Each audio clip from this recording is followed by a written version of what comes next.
الرجیم بسم اللہ الرحمن الرحیم الحمدللہ رب العالمین والصلاة والسلام علی اشرف الانبیاء والمرسلین سیدنا و مولانا ابی القاسم محمد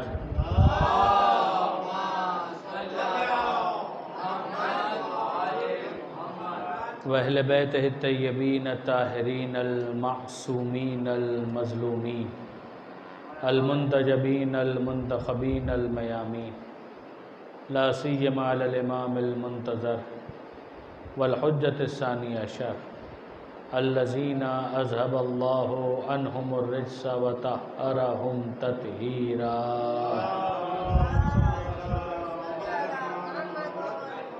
واللعنة الدائمة الباقية على أعدائهم أجمعين من يوم ظلمهم إلى قيام يوم الدين أما بعد فقد قال الله سبحانه وتعالى في القرآن الحكيم بسم الله الرحمن الرحيم اليوم أكملت لكم دينكم وأتممت عليكم نعمتي ورضيت لكم الإسلام دينا صلوات على محمد.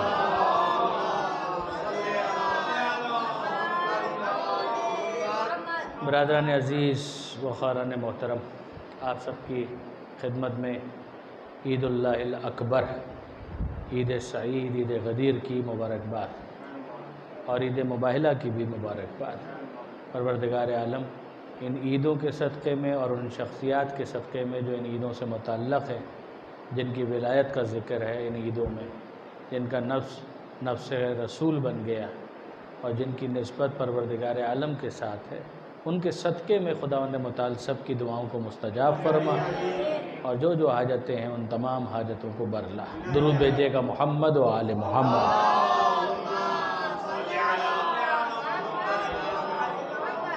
ذرا دیکھیے کہ کتنا اہتمام کیا گیا. ایک تو روایات کے اندر تاکید کی ہی گئی ہے کہ یہ سب سے بڑی عید ہے، یہ سب سے بڑا سیلیبریشن ہے. جو آل محمد کے ماننے والے ہیں ان کے لیے یہ سب سے بڑی عید ہے. اس میں کوئی شک نہیں کہ دو رسمی عیدیں ہیں، عید الفطر اور عید قربان، مگر ان سے بھی زیادہ جو خوشی کا موقع ہے وہ عید غدیر کا موقع ہے کہ جس میں ولایت کا اعلان ہے غدیر خم کے میدان میں. اور پھر اس کو سیلیبریٹ کرنے کے لیے باقاعدہ ایک طریقہ جو بتایا گیا، اس کے اندر تہنیت کے لیے بھی الفاظ سکھائے گئے کہ تبریک اگر کسی کو پیش کرنی ہے، مبارکباد دینی ہے، تو اس کے لیے انداز یہ ہوگا کہ وہ کہے کہ الحمدللہ، کہ حمد اس پروردگار کے لیے، الذی، وہ خدا کہ جعلنا، کہ جس نے ہمیں قرار دیا، من المتمسکین، ان لوگوں میں قرار دیا کہ جو وابستہ ہیں بے ولایت امیر المومنین، مولا کائنات امیر المومنین کی ولایت سے متمسک ہیں. اور وہ امیر المومنین کون ہیں؟ کہ علی ابن ابی طالب علیہ السلام.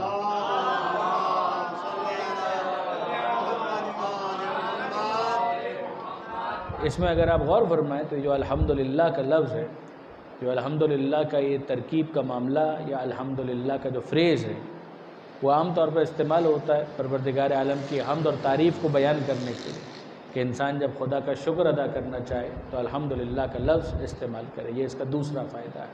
ایک یہ ہے کہ انسان پروردگار عالم کی حمد کر رہا ہے، تعریف کر رہا ہے، الحمدللہ رب العالمین، اس کے لیے بہت مناسب جملہ ہے. اسی طرح سے آپ جانتے ہیں کہ خطبے کا آغاز ہوتا ہے حمد پروردگار سے، بسم اللہ کے فوراً بعد حمد پروردگار. مگر یہ شکر ادا کرنے کے لیے بھی ایک ایسی ترکیب ہے کہ جو معصوم کی روایت کے مطابق چھٹے امام جعفر صادق علیہ الصلوۃ والسلام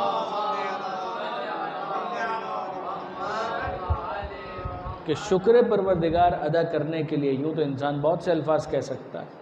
شکرا للہ بھی ایک فریز ہے، ایک ترکیب ہے، ایک تعبیر ہے کہ جس کے ذریعے سے خدا کا شکریہ ادا کیا جاتا ہے. مگر یہ جو جملہ ہے الحمدللہ، اس کے بارے میں معصوم فرماتے ہیں کہ لفظی اعتبار سے اگر انسان خدا کا شکر ادا کرنا چاہے اور ایسے ادا کرنا چاہے کہ گویا حق کے شکر ادا ہو جائے، ورنہ کہاں حق کے شکر ادا ہو سکتا ہے. مگر لفظوں کے ذریعے سے جب انسان جملہ اپنی زبان پر وہ لے کر آتا ہے تو ظاہر ہے کچھ نہ کچھ تو وہ کہے گا.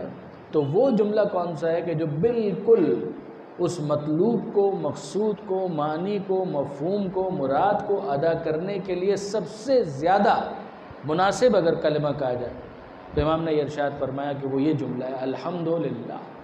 کہ اگر کہا گیا کہ حمد اللہ کے لیے، گویا پروردگار عالم کا لفظی اعتبار سے کما حق ہو شکر ادا کر دیا گیا۔ تو اب انسان شکر کس بات پر ادا کرتا ہے؟ نعمت ملنے پر شکر ادا کرتا ہے۔ تو ذرا غور فرمائیے گا، کچھ عرض کرنا چاہ رہا ہوں کہ اگر انسان کو اولاد مل جائے تو یہ نعمت ہے، مال مل جائے تو یہ نعمت ہے، نوکری مل جائے تو یہ نعمت ہے، مکان مل جائے تو نعمت ہے، نیا لباس خریدا تو یہ نعمت ہے، غذا مل جائے تو نعمت ہے، مشروب مل جائے تو نعمت ہے، کھانا مل جائے تو نعمت ہے، پانی مل جائے تو نعمت ہے۔ تو آپ دیکھتے ہیں کہ ہر نعمت کے موقع پر انسان کہتا ہے الحمدللہ، کہ شکر ہے پروردگار کا۔ لباس ملا وہ نعمت ہے، تو انسان نے کہا اللہ کا شکر الحمدللہ۔ اس کو اگر کھانا ملا تو اس نے کہا شکر، یہ نعمت ہے پروردگار کی۔ تو اب سمجھ میں آتا ہے کہ جب ہر نعمت پر خدا کا شکر ادا کرتے ہوئے الحمدللہ کہنا ہے، تو وہ نعمت کہ جس کے بعد نعمتیں تمام ہو رہی ہیں تو یقیناً کوئی خاص جملہ ہونا چاہیے۔ تو پھر پروردگار عالم کا شکر کیسے ادا کیا جائے؟ تو اس طرح سے ادا کیا جائے کہ الحمدللہ الذی جعلنا من المتمسکین بولایت علی ابن ابی طالب۔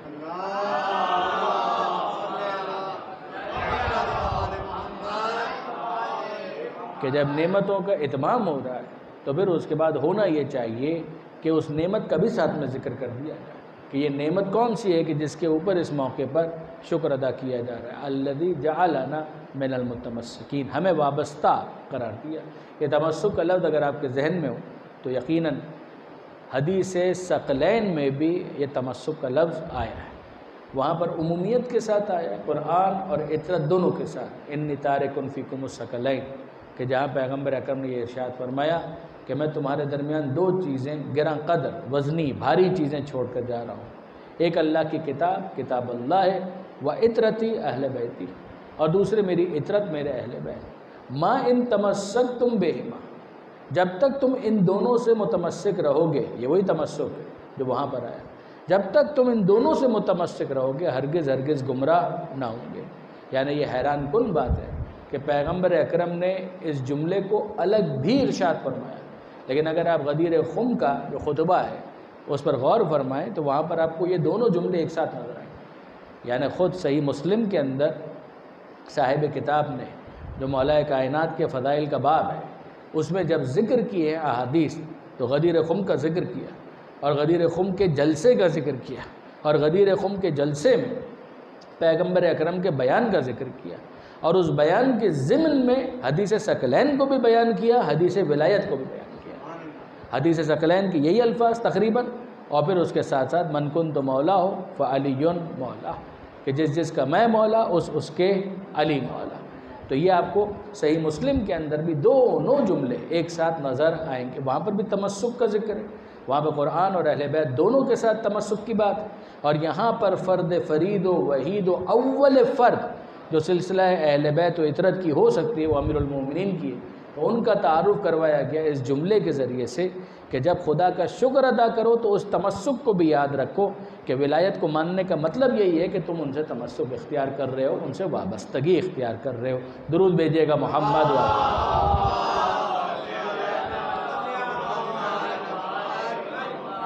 اب ظاہر ہے کہ برادران عزیز آیتوں کو اگر آپ دیکھیں تو 3 آیتیں، وہ 2 مشہور ہیں مگر 3 آیتیں، 2 سورہ مائدہ کی ہیں اور 1 سورہ معارج کی۔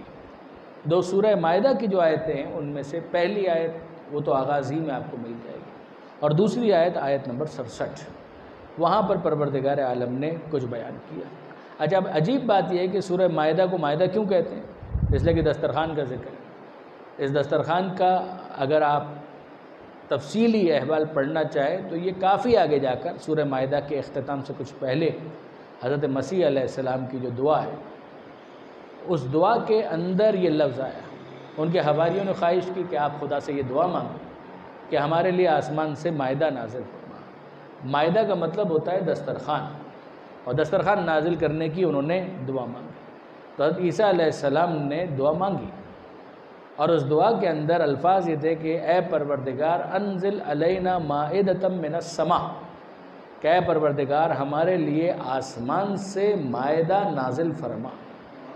کیونکہ مائدہ کا لفظ وہاں پر آیا، اس مناسبت سے اس پورے سورے کا نام پڑ گیا سورہ مائدہ۔ 5واں سورہ قرآن مجید کا، سورہ فاتحہ پہلا، پھر سورہ بقرہ دوسرا، پھر سورہ آل عمران تیسرا، پھر سورہ نساء چوتھا اور سورہ مائدہ پانچواں سورہ۔ تو سورہ مائدہ کو مائدہ کہا گیا اس نزول مائدہ کی دعا کی وجہ سے، اور مائدہ کا مطلب ہے دسترخوان۔ تو ہمیں ایک بات سمجھ میں آئی کہ پروردگار عالم کبھی کبھی بزرگان کی دعا کو مستجاب کر کے آسمان سے مائدہ اور دسترخوان نازل کرتا ہے۔ تو اگر عیسیٰ علیہ السلام کی دعا پر آسمان سے دسترخوان نازل ہو سکتا ہے تو مصطفیٰ کی دعا پر فاطمہ کے لیے بھی آسمان سے دسترخوان نازل ہو سکتا ہے۔ درود بھیجیے گا محمد و آل محمد۔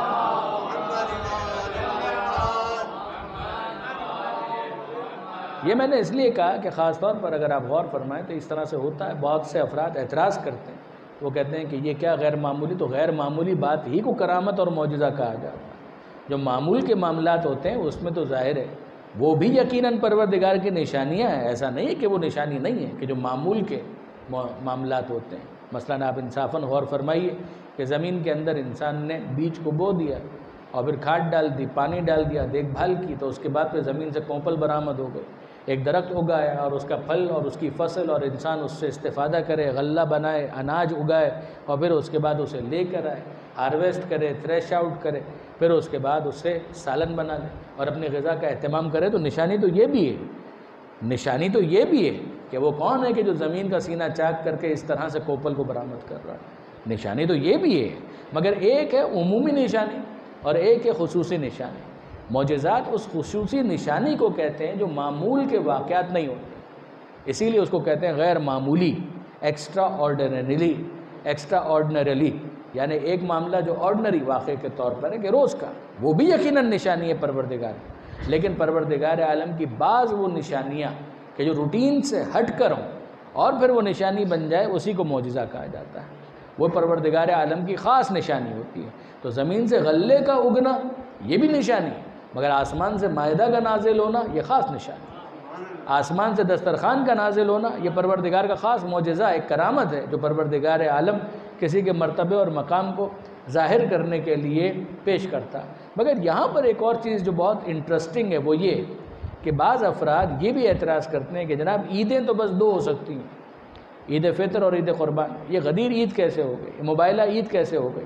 تو اب آپ ذرا غور فرمائیے گا کہ حضرت مسیح علیہ السلام کی جو دعا ہے، عیسیٰ علیہ السلام کی جو دعا ہے وہ پوری کیا ہے؟ انزل علینا مائدۃ من السماء، یعنی عجیب بات یہ ہے کہ غدیر سے متعلقہ دو اہم آیتیں جس سورے میں، اسی سورے میں مائدہ کے حوالے سے عیسیٰ علیہ السلام کی یہ دعا کہ مالک ہمارے لیے آسمان سے مائدہ دسترخوان نازل فرما، کیوں؟ تکون لنا عیدا لاولنا لآخرنا، کہ مالک مائدہ کو نازل فرما اور یہ نزول مائدہ عید بن جائے ہمارے لیے، ہمارے اول کے لیے بھی اور ہمارے آخر کے لیے بھی۔ تو ہمیں سمجھ میں آتا ہے کہ آسمان سے اگر دسترخوان نازل ہو جائے تو وہ بھی عید کا موقع بن جاتا ہے۔ آسمان سے مائدہ تو ایک مرتبہ نازل ہوا، مگر وہ بھی اولنا و آخرنا، اول کے لیے بھی اور آخر کے لیے بھی عید بن جائے، تو اگر فقط رزق کا دسترخوان نازل ہو تو وہ انسانوں کے لیے عید بن جائے، تو ذرا سوچئے کہ اگر روحانی غذا کے طور پر علی کی ولایت کا اعلان نازل ہو جائے تو پھر وہ دن یقیناً عید کا دن بنے گا، وہ یقیناً یادگار بنے گا۔ درود بھیجئے محمد و آل محمد۔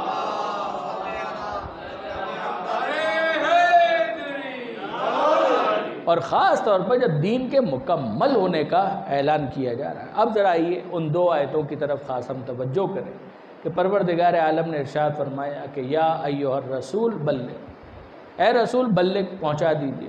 تو پیغمبر کا کام ہی پہنچانا، یعنی اگر آپ اہم ترین کام رسولوں کا دیکھیں تو قرآن مجید کہتا ہے وما علی الرسول الا البلاغ المبین، کہ رسول کا کام یہ ہے، رسول کی ذمہ داری ہے، علا کا مطلب ہے ذمہ داری، وما علی الرسول، نہیں ہے کوئی ذمہ داری رسول کی الا مگر یہ، اور وہ کیا ہے؟ البلاغ، پہنچانا، یعنی جو پیغام ان کے پاس ہے اس کا بلاغ کر دینا، تبلیغ کر دینا، ابلاغ کر دینا۔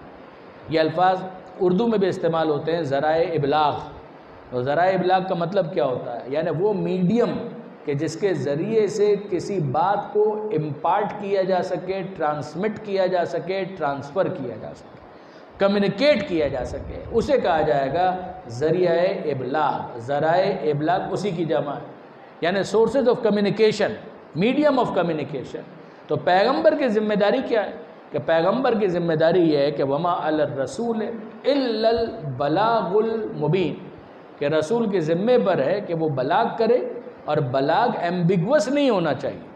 غور فرمائیے گا، ایک وہ بلاغ ہے کہ جس کے اندر بات پہنچا تو دی، لفظ پہنچ گئے معنی نہیں پہنچے، بات پہنچی مگر ویگ ہے، مبہم ہے، ابہام اس کے اندر پایا جاتا ہے۔ نہ، رسول اس طرح سے پہنچائے تو اگر وہ بلاغ ہو بھی جائے گا تو بلاغ مبین نہیں کہلائے گا۔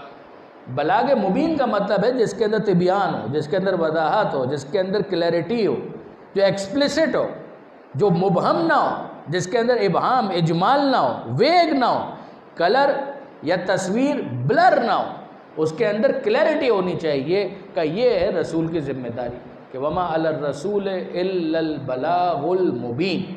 تو یہاں پروردگار عالم خاص طور پر پیغمبر اکرم سے کہہ رہا ہے کہ یا ایھا الرسول بلغ، پہنچا دیجئے ما انزل الیک من ربک، جو آپ کے رب کی طرف سے پہلے ہی آپ پر نازل کیا جا چکا ہے۔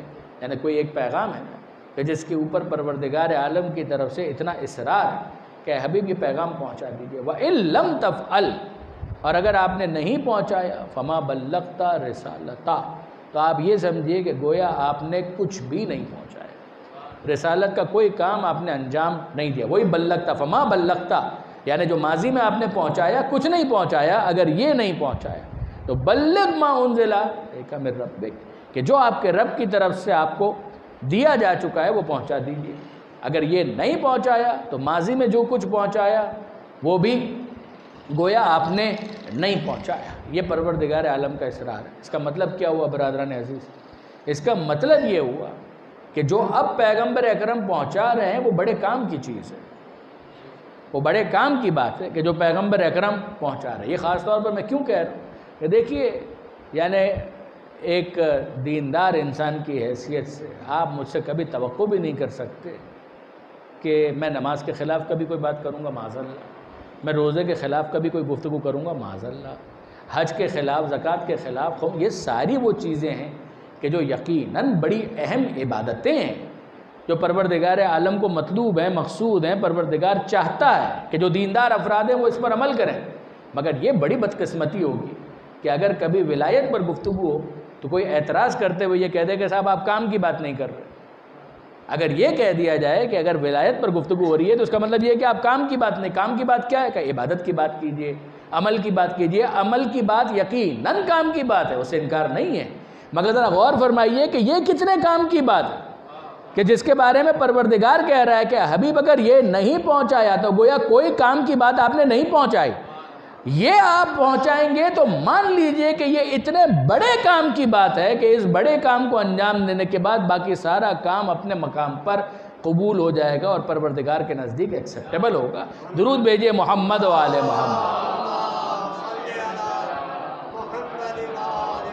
وَإِن لَّمْ تَفْعَلْ فَمَا بَلَّغْتَ رِسَالَتَهُ۔ اب یہ وہ کون سا مقام ہے کہ جہاں پر پیغمبر اکرم پر یہ آیت نازل ہوئی؟ یہ ہے غدیر خم۔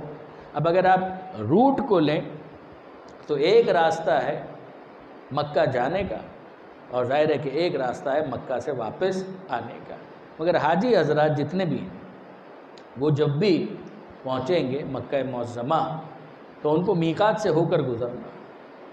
میقات وہ جگہ ہے کہ جہاں سے وہ احرام پہن کر لبیک اللہم لبیک کہہ کر اپنے اعمال عمرہ کا آغاز کرتے ہیں۔ یعنی حج بھی اگر کر رہے ہیں تو اس کا پہلا حصہ تو عمرہ ہے، عمرہ تمتع، باہر سے آنے والے کم سے کم۔ تو یہ تمام کے تمام افراد وہ ہیں کہ جن کو پہلے میقات آنا، میقات پر آ کر وہ احرام پہنیں گے اور احرام پہننے کے بعد پھر وہ آگے بڑھیں گے، وہیں سے ان کا باقاعدہ عمرہ شروع ہوتا ہے، حج شروع ہوتا ہے۔ پیغمبر اکرم بھی جب مدینہ منورہ سے تشریف لائے تھے حجۃ الوداع کے موقع پر، کہ جس کے اختتام پر یہ واقعہ غدیر ہے، تو پیغمبر اکرم نے بھی میقات سے احرام پہنا تھا، اور اسی لیے اس میقات کی اہمیت بہت زیادہ ہوئی۔ وہ میقات کون سا ہے؟ وہ ہے میقات مسجد شجرہ، اور وہ ایک مسجد ہے۔ عام طور پہ جہاں میقات ہے ایک مسجد تو بنائی دی گئی، تو مسجد شجرہ یہ ہے مدینہ منورہ سے مکہ جانے والوں کے لیے میقات۔ آج کل اگر آپ دیکھیں تو 2 ہی میقات سب سے زیادہ ایکٹیو ہیں، اور بھی ہیں، لیکن یہ ہے کہ 2 میقات سب سے زیادہ ایکٹیو ہیں۔ ایک ہے جوفہ اور دوسرا ہے مسجد شجرہ۔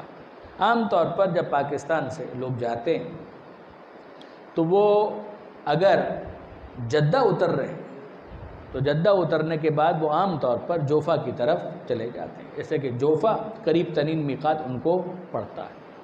اور وہ افراد کے جو ڈائریکٹ مدینہ جا رہے ہوتے ہیں تو بظاہر ہے وہ مسجد شجرہ سے ہو کر آتے ہیں، وہی جگہ کہ جہاں سے پیغمبر اکرم نے احرام شروع کیا تھا۔ اور صرف پیغمبر اکرم نے نہیں، حجۃ الوداع کا تو مطلب یہ ہوا کہ اس جگہ سے پیغمبر اکرم نے بھی اپنا احرام شروع کیا، خاتون جنت حضرت فاطمہ زہرا سلام اللہ علیہا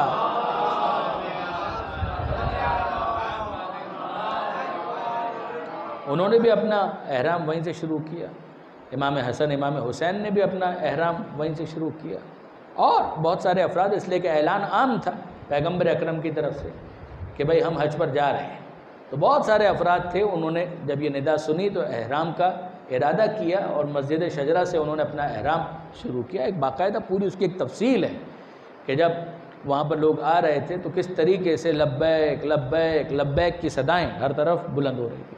مگر مسجد شجرہ صرف اور صرف ایک مقام نہیں ہے کہ جہاں سے احرام شروع کیا جاتا ہے، کہیں اور سے بھی کیا جا سکتا ہے اگر وہ پراپر میقات ہے، تو اس کے اندر یلملم کی پہاڑیاں بھی ہیں اور دیگر مقامات ہیں، انہی میں ایک مقام جوفہ۔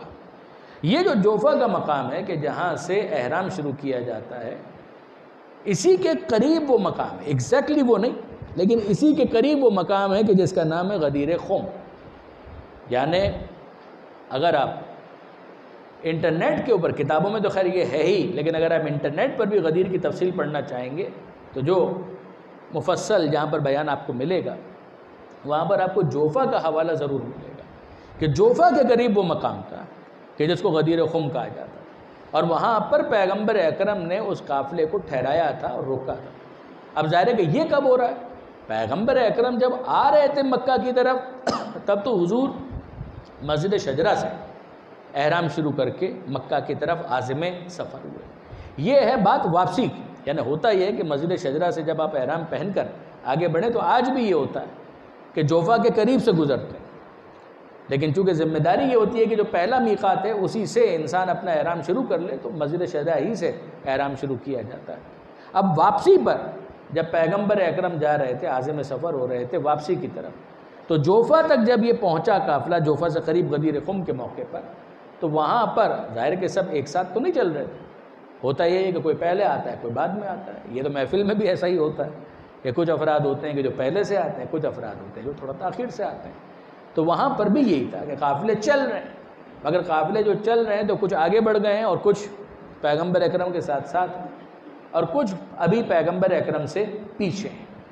تو یہ مقام تھا غدیر خم کا، جوفہ سے نزدیک اس کی لوکیشن، کہ جہاں پر اچھا یہ ایسا نہیں کہ بعد میں اس جگہ پر کوئی یادگار تعمیر نہیں ہوئی، یہاں پر باقاعدہ مسجد غدیر کے نام سے ایک مسجد بنائی گئی تھی۔ یہ الگ بات ہے کہ بعد میں اس مسجد کو ڈیمولش کر دیا گیا، لیکن اگر آپ کتابیں دیکھیں وہ جو آثار اسلامی مکہ و مدینہ، یعنی وہ کتابیں جو مکہ اور مدینہ کے ریمینز یا مکہ اور مدینہ کی ہسٹری کے بارے میں لکھی گئی ہیں، تو اس میں آپ کو مسجد غدیر کا تذکرہ ملے کہ ایک مسجد وہاں پر بنائی گئی جس کا نام رکھا گیا مسجد غدیر، اور بعد میں اس کو ظاہر ہے کہ ڈیمولش بھی کر دیا گیا۔ رسول جعفریان صاحب بھی اس کی ڈیٹیل میں گئے ہیں اپنی کتاب میں۔ تو اس جگہ پر پیغمبر اکرم نے قافلے کو روک دیا، اور پھر قافلے کو روکنے کے بعد پیغمبر اکرم نے حکم دیا کہ جو آگے بڑھ گئے ہیں وہ پیچھے آئیں، اور جو پیچھے رہ گئے ہیں وہ آگے آئیں۔ یہ حضرت علامہ سید علی نقی صاحب کا بہت پیارا تبصرہ ہے، وہ فرمایا کرتے تھے کہ اس میں بھی گویا ایک رمز ہے کہ پیغمبر اکرم یہ سمجھا رہے ہیں کہ یہ ہے نقطہ اعتدال، یہ ہے نقطہ وسط، یہ ہے وہ درمیانی نقطہ کہ جہاں پر ہر ایک نے آنا ہے۔ جو آگے بڑھ گئے ہیں وہ بھی غلط ہیں، جو پیچھے رہ گئے ہیں وہ بھی غلط ہیں۔ یعنی جہاں پر مصطفیٰ ہیں اور علی مرتضیٰ ہیں وہی نقطہ اعتدال ہے۔ آگے بڑھ کر غلو اختیار کرنا یہ بھی ہدایت کا راستہ نہیں ہے، پیچھے رہ جا کر مقصر بن جانا یہ بھی اعتدال کا راستہ نہیں۔ درود بھیجیے گا محمد و آل محمد۔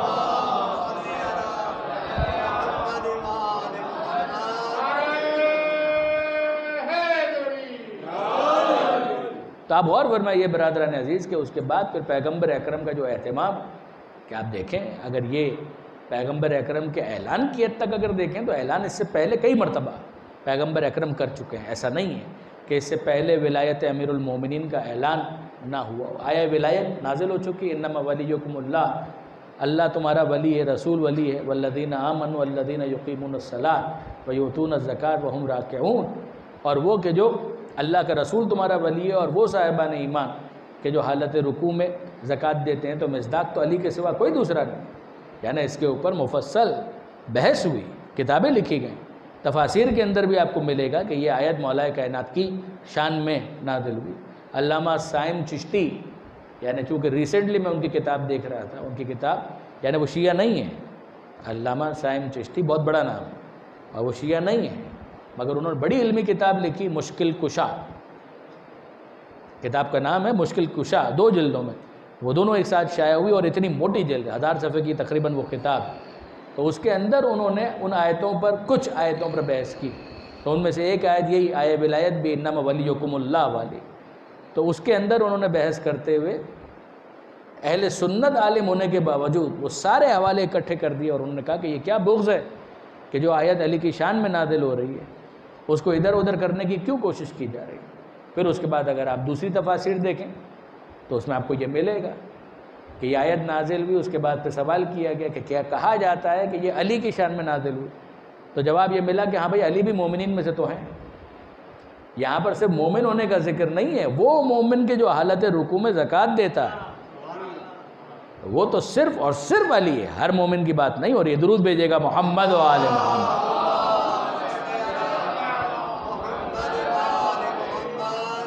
تو عرض کرنے کا مقصد یہ تھا کہ اگر آپ غور فرمائیں تو آپ کو واقعات تو اس سے پہلے بھی مل جائیں گے کہ جہاں پیغمبر اکرم نے مولا کی افضلیت، ان کی ولایت، ان کی وصایت، ان کی خلافت، ان کی وزارت، اس کا ذکر کیا۔ یعنی اگر ذوالعشیر سے آپ شروع کریں، انذر عشیرتک الاقربین، کہ جہاں پروردگار عالم نے کہا کہ عشیر کو آپ پیغام پہنچائیے اور انذار کیجیے، تو پیغمبر اکرم نے وہاں پر ان سب کو بلایا، دعوت کی اور اس کے بعد پیغام دیا، اس کی تفصیل آپ سنتے ہیں۔ تو وہاں پر بھی الفاظ یہ ہیں کہ تم میں سے کون ہے کہ جو میرا ساتھ دے اور میرا وزیر بن جائے، میرا خلیفہ بن جائے، میرا وصی بن جائے۔ تو اگر آپ غور فرمائیں تو وزیر، خلیفہ، وزیر، یہ سارے الفاظ وہاں پر بھی موجود ہیں، مگر وہاں پر وہ الفاظ موجود ہیں، قرآن کی آیت بھی اس کے حوالے سے موجود ہے، مگر اجتماع اگر آپ دیکھیں تو غدیر جیسا نہیں۔ اسی طریقے سے اور بہت سے موقع کہ جہاں پر پیغمبر اکرم نے مولا کائنات کے حوالے سے باتیں ارشاد فرمائی ہیں۔ اتنا بڑا مجمع جو غدیر میں پیغمبر اکرم کو ملا ہے، نہ اس سے پہلے ملا ہے نہ اس کے بعد، اور واقعاً اس بنیاد پر یہ شکوہ بنتا ہے کہ کیا اتنا بڑا سبب ہے کہ اس خطبے کو نظر انداز کیا جائے۔ یعنی یا تو ہم یہ کہیں کہ اختلافی معاملہ ہے، ایسا کوئی اجتماع ہوا یا نہیں، میں تو کہہ چکا صحیح مسلم کے اندر موجود، صحیح مسلم کے اندر بھی اگر آ گیا ہے تو پھر اس کے بعد شک اور شبہ کی کیا گنجائش؟ اتنی بڑی حدیث کی کتاب ہے جس کے اندر غدیر خم کا لفظ بھی موجود ہے، حدیث غدیر بھی موجود ہے، حدیث ثقلین بھی موجود۔ مفتی نصیر الاجتہادی عام طور پر ایسے موقعوں پر مجھے یاد آتے ہیں کہ وہ فرمایا کرتے تھے کہ بھائی اب تو صحیح مسلم میں آ گیا، صحیح مسلم کی بات کو بھی اگر کوئی نہ مانے تو وہ سب کچھ ہو سکتا ہے، صحیح مسلم نہیں ہو سکتا۔ درود بھیجیے گا محمد و آل محمد۔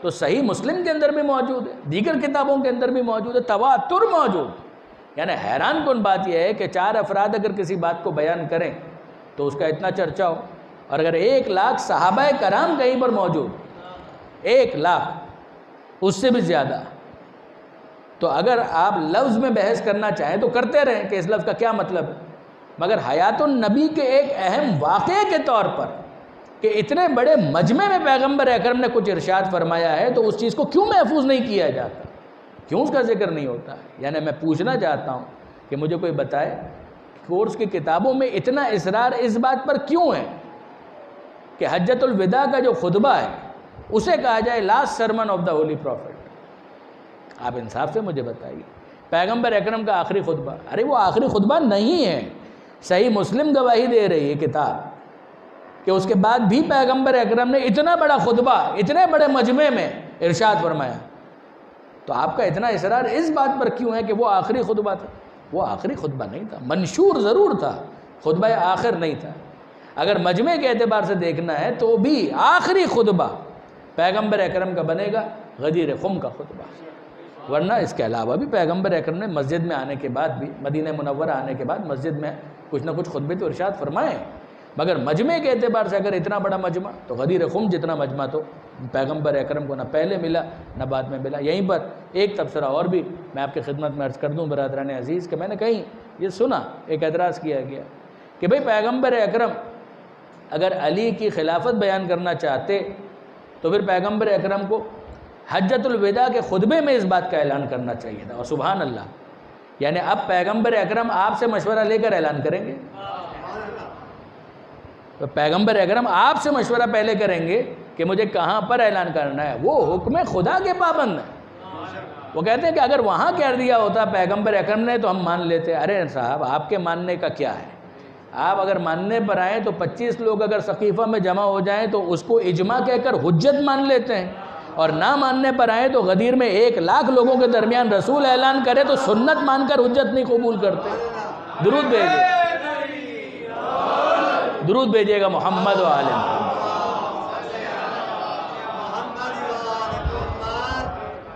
تو یا ایھا الرسول، پیغمبر اکرم نے اس حکم کی تعمیل میں کہ بلغ ما انذر، جو آپ پر نازل کیا جا چکا من ربک، آپ کے رب کی طرف سے، اسے پہنچا دی۔ یہ نہ پہنچایا تو آپ نے کچھ نہ پہنچایا۔ اور اب پیغمبر اکرم نے انتظام ایسا کیا، حضرت علامہ سید علی نقی صاحب کی تعبیرات ہیں کہ کوئی نہ بھول سکے، یعنی بھولنے کے لیے بڑی زحمت ہوگی۔ پیغمبر اکرم نے ایسا انتظام کیا کہ بھولنے کے لیے بڑی زحمت ہوگی، یعنی اگر پیغمبر اکرم مکہ میں بتا دیتے تو ہو سکتا ہے کوئی یہ کہتا کہ صاحب ہم تو طواف کر رہے تھے، ہم نے تو سنا ہی نہیں۔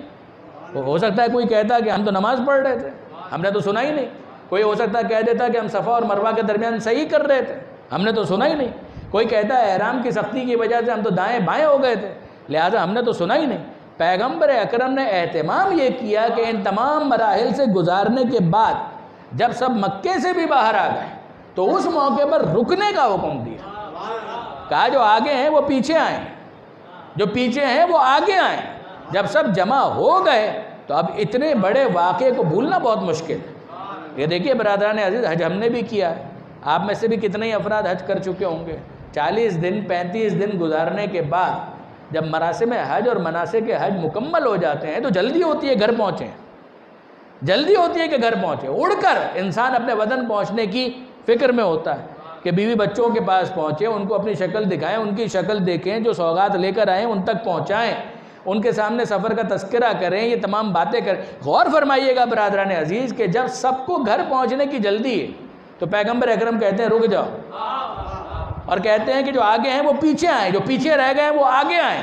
تو ہر ایک کے ذہن میں آ رہا ہے نا کہ یہ ہمارا سفر جو ہے اسے کیوں اس طریقے سے کھوٹا کیا جا رہا ہے، یہ منزل کیوں کھوٹی ہو رہی ہے۔ اب اس کے بعد اگر پیغمبر کچھ کہیں تو یقین جانیے کہ بھولنا بہت مشکل ہے۔ پیغمبر اکرم اب جو کہیں گے یاد رہے گا، اور پھر اس کے بعد پیغمبر اکرم نے جو انتظام کیا ہے کیا کیا بھولیں گے۔ یہ تپتی ہوئی زمین کوئی بھول سکتا ہے، یہ چمکتا ہوا سورج کوئی بھول سکتا ہے، یہ دوپہر کا وقت کوئی بھول سکتا ہے۔ ایسے میں کہ جب انسان زمین پر پیر نہ رکھ سکے، کھڑے ہونا اتنا مشکل ہو، تو خطبہ سننا پڑ جائے تو پھر وہ خطبہ بھول سکتا ہے۔ پھر اس کے بعد یہ انوکھی قسم کا ممبر پیغمبر اکرم نے بنوایا، یہ روٹین کا ممبر نہیں ہے۔ اور یہاں پر ہمارے استاد حضرت علامہ طالب جوہری صاحب کا بہت ہی قیمتی تبصرہ ہے۔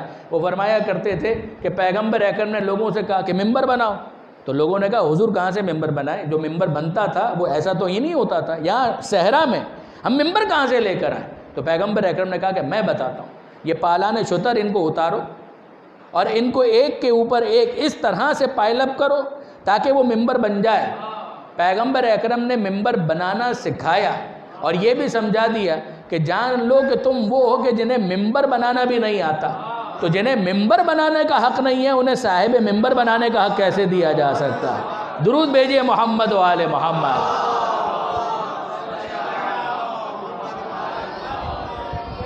تو کیا کیا کوئی بھولے گا؟ نہ زمین کی تپش کوئی فراموش کر سکتا ہے، نہ سورج کی اور دھوپ کی تمازت کو کوئی بھول سکتا ہے، نہ انوکھی قسم کے اس ممبر کو کوئی فراموش کر سکتا ہے۔ اور پھر اس کے بعد پیغمبر اکرم کا ایک انوکھا انداز کہ ہمیشہ ممبر پر تنہا جاتے تھے، آج تنہا نہیں جا رہے، آج اپنے ساتھ کسی اور کو بھی بٹھا لیا کہ تم بھی میرے ساتھ چلو۔ یہ پیغمبر کی روش غیر معمولی ہے، یعنی عام طور پر پیغمبر اکرم اس طرح سے نہیں کرتے تھے۔ پیغمبر اکرم نے کہا تم بھی ساتھ چلو، مولا کو بھی ساتھ بٹھا لیے۔ اب اس کے بعد ہو یہ رہا ہے کہ جتنے افراد ہیں وہ لفظوں پر کم دھیان دے رہے ہیں، ان کو بار بار دیکھ رہے ہیں کہ ان کو کیوں بٹھا لیا، ان کو کیوں بٹھا لیا، ان کو کیوں بٹھا لیا۔ تھوڑی دیر تک خطبہ سنتے ہیں، پھر نفس میں ہیجان برپا ہوتا ہے کہ انہیں کیوں بٹھا لیا، یقیناً ان کے بارے میں کچھ کہنے والے ہیں۔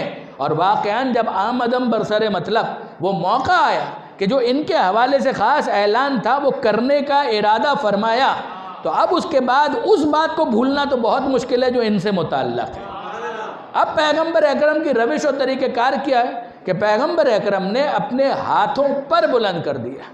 ذرا غور فرمائیے گا برادران عزیز، یعنی تصور صادق سے اگر آپ سوچیں اور لے کر آئیں اپنے تصور میں کہ وہ منظر کیسا ہوگا کہ پیغمبر اکرم اپنے ہاتھوں پر کسی کو بلند کر رہے ہیں۔ دیکھیے اگر کسی بچے کو کوئی اٹھا لے تو ظاہر ہے کہ بچے کا قد و قامت تو مختصر ہے، اور جو اٹھانے والا ہے اس کا وجود، اس کا قامت مکمل ہے، تو ظاہر ہے کہ جب وہ اٹھائے گا تو ہوگا کیا کہ پورا وجود اٹھانے والے کا نہیں چھپے گا، جتنا اس بچے کا قد ہے اتنا حصہ چھپ جائے گا، لیکن یہ ہے کہ پورا وجود تو نہیں چھپے گا۔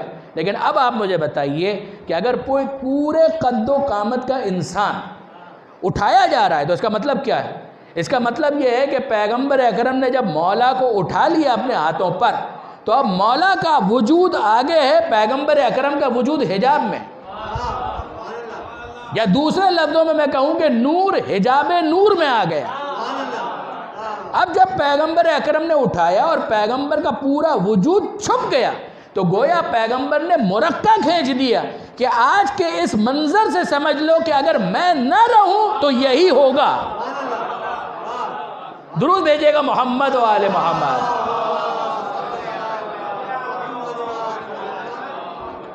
کہ اگر کسی موقع پر مجھے نہ پاؤ تو پھر اس کے بعد میری جگہ پر کون ہوگا؟ وہ وہی ہوگا جسے اس وقت تم میری جگہ پر دیکھ رہے ہو۔ اور اس کے بعد پھر واقعاً یہ پیغمبر اکرم کی بہادری اور پیغمبر اکرم کی قوت اور طاقت کے حوالے سے یہ عجیب ایک تبصرہ ہے حضرت علامہ کا، سید علی نقی صاحب کا۔ وہ بہت پیارا تبصرہ کرتے ہیں۔ وہ فرماتے ہیں کہ لوگ کہتے ہیں کہ ہم نے نفس رسول کی شجاعت تو دیکھی، رسول کی شجاعت نہیں دیکھی۔ بدر میں ہم نے علی کی تلوار چلتے ہوئے دیکھی، احد میں ہم نے ملک کو علی کے لیے ذوالفقار لاتے ہوئے دیکھا، یہ قصیدہ پڑھتے ہوئے سنا کہ لا فتح الا علی لا سیف الا ذوالفقار، اگر کوئی جوان ہے تو علی اور اگر کوئی تلوار ہے تو ذوالفقار۔ ہم نے خیبر میں علی کے شجاعت کا نمونہ دیکھا، ہم نے خیبر میں، خندق میں علی کے ذوالفقار چلتے ہوئے دیکھے، حنین میں علی کی بہادری دیکھی، جنگوں میں ہم نے علی کی قوت، علی کی طاقت، علی کی شجاعت، علی کی بہادری دیکھی، نفس رسول کی بہادری دیکھی، قوت دیکھی، طاقت دیکھی، مگر ہم نے رسول کی طاقت نہیں دیکھی۔ تو بس برادران عزیز، غدیر خم کے میدان میں منبر پر جا کر اپنے ہاتھوں پر علی کو بلند کر کے پیغمبر اکرم نے یہ بھی سمجھا دیا کہ دیکھو جس نے خیبر کو سنبھالا ہوا تھا اسے میں نے سنبھال لیا ہے۔ درود بھیجیے گا محمد و آل محمد۔ تو یہ اس آیت کے بعد پیغمبر اکرم کا عمل کہ جس میں پیغمبر اکرم خطبہ بھی سنا رہے ہیں، مولا کے فضائل بھی بیان کر رہے ہیں، اہل بیت کے بارے میں ارشاد فرما رہے ہیں، حدیث ثقلین بھی ارشاد فرمائی، اور پھر ساتھ ہی ساتھ یہ بھی ارشاد فرما دیا کہ من کنت مولا ہو فہذا علی مولا، کہ جس کا میں مولا اس کا علی مولا۔ الغدیر علامہ امینی کی پڑھنے والی کتاب، اور اس کا تلخیص شدہ جو ایڈیشن ہے، خلاصہ، وہ بھی پڑھنے والا ہے، وہ بھی کئی جلدوں میں، اردو ترجمہ بھی اس کا ہوا، پڑھنے والا۔ اس کے بعض اجزاء الگ الگ بھی شائع ہوئے، لیکن یہ کہ بہرحال اس حوالے سے علماء کرام نے بڑی زحمت کی، بڑی محنت کی، بڑے کام کیے۔ لیکن آئیے ذرا سا اور آگے بڑھ جائیے کہ یہ آیت سورہ مائدہ کی بلغ ما انزل، اے حبیب پہنچا دی جو آپ پر آپ کے رب کی طرف سے پہلے ہی نازل کیا جا چکا ہے۔ وَإِن لَمْ تَفْعَلْ، اگر آپ نے یہ نہیں پہنچایا، فَمَا بَلَّغْتَ رِسَالَتَهُ، تو گویا آپ نے کار رسالت انجام ہی نہیں دیا۔ ترتیب یہ ہے۔ پھر اس کے بعد پیغمبر اکرم خطبہ دیتے ہیں، ولایت کا اعلان کرتے ہیں، مولائیت کا اعلان کرتے ہیں، اور اب گویا پروردگار خوش ہو کر سند دے رہا۔ یہ سورہ مائدہ کی ابتدائی آیتوں میں سے کہ الیوم اکملت لکم دینکم، آج کے دن، الیوم، آج کے دن، اکملت، اتممت، رضیت، یہ تین کام ہو، اور تینوں کام میں نے کی، یہ خدا کہہ رہا ہے۔ دن ہے کوئی خاص، الیوم، غدیر کا دن، تین کام کیے، اکملت، اتممت، رضیت، دین کو مکمل کر دیا، نعمتوں کو تمام کر دیا، رضی تو میں راضی ہو گیا، لکم تم سے، الاسلام، اسلام کے، دیناً بطور دین اختیار کرنے پر میں راضی ہو گیا۔ یعنی اب برادران عزیز انصافاً آپ غور فرمائیے گا کہ اس کا نتیجہ کیا نکلا۔ الفاظ آپ کے سامنے، الیوم، دن، کون سا دن؟ الیوم، کوئی خاص دن، غدیر کا دن، تین کام ہوئے، اکملت، اتممت، رضیت۔ پہلے اور تیسرے جملے پر غور کیجئے گا، پھر اس کے بعد میں دوسرے جملے پر تبصرہ آپ کی خدمت میں عرض کرتا ہوں۔ اکملت، میں نے مکمل کر دیا، تو ماننا پڑے گا کہ آج اگر مکمل ہوا ہے تو آج سے پہلے ناقص تھا۔ تو ہمیں سمجھ میں آ گیا کہ علی کی ولایت کو مائنس کر دیا جائے تو دین سب کچھ ہو سکتا ہے، کامل نہیں ہو سکتا۔ تو اس کا مطلب یہ ہے کہ یہ اصول دین کا معاملہ ہے، جس پر دین مکمل ہو رہا ہے، جس کے بغیر دین ناقص ہے، تو وہ اصول دین کا معاملہ ہے، بنیاد کا معاملہ ہے، جڑ کا معاملہ ہے۔ دین مکمل کیا آج کے دن، پہلا معاملہ، پہلا جملہ۔ تیسرا جملہ، رضی تو، میں راضی ہو گیا، اس کا مطلب کیا ہے؟ آج سے پہلے میں اس دین سے راضی نہیں تھا، تو پھر کیا تھا؟ اگر علی کی ولایت کو ہٹا دیا جائے تو دین جیسا بھی ہوگا خدا راضی نہیں ہوگا تو ناراض ہوگا، اگر خدا راضی نہیں ہوگا تو پھر ناراض ہوگا۔ یعنی اب میں پھر لفظوں کو بدل دوں، دیکھیے برادران عزیز، جو عربی سمجھتے ہیں وہ یقیناً میری بات کی تائید کریں گے کہ جن سے خدا راضی ہو جائے اسے کہا جاتا ہے رضی اللہ۔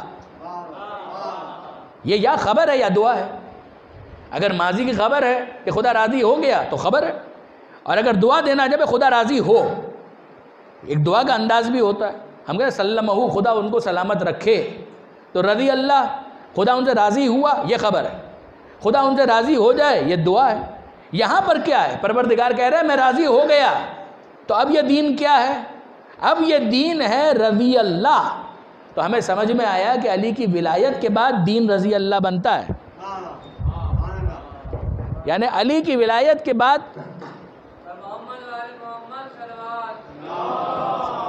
یا اللہ، ہمیں اتنا سمجھ میں آیا، توجہ رکھیے گا کہ علی کی ولایت کے بعد دین رضی اللہ بنتا ہے۔ تو ماننا پڑے گا کہ اگر علی کی ولایت نہ ہو تو دین رضی اللہ نہیں ہے، تو ماننا پڑے گا کہ اگر ولایت کو مائنس کر دیں تو دین رضی اللہ نہیں بنتا، تو ولایت کے بغیر کوئی بندہ رضی اللہ کیسے بن سکتا؟ درود بھیجیے گا محمد و آل محمد۔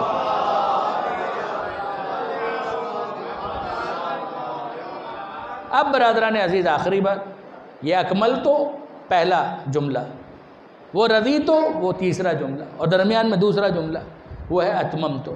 یہ لفظ انصاف کی بات یہ ہے کہ بہت غور طلب، اتمم تو علیکم نعمتی، میں نے تم پر نعمتوں کو تمام کر دیا۔ مجھے بتائیے کہاں سے تمام کر دیا؟